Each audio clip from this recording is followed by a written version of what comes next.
Tā, kur auģikam atgrieza sausinātāju vaļā, tā fokus ir. Uzdošu.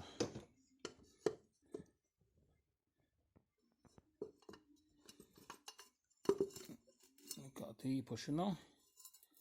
Reku ir filtrs iekšā. Reku mana eļļa krāsvielu. Reku iet trubiņas. Vienkārši. Un pa vienu iekšā, un lai ārā tiktu, reku ir filtrs. Tātad kompresors mums ir ķīlējis. Var teikt, ka reku kaut kas spīdīgs ir. Būt saulē labāk redzēs.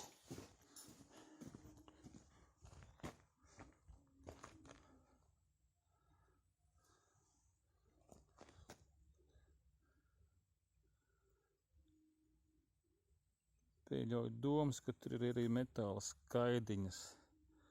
Kamerā varbūt tik labi neredz, bet saulītē redz.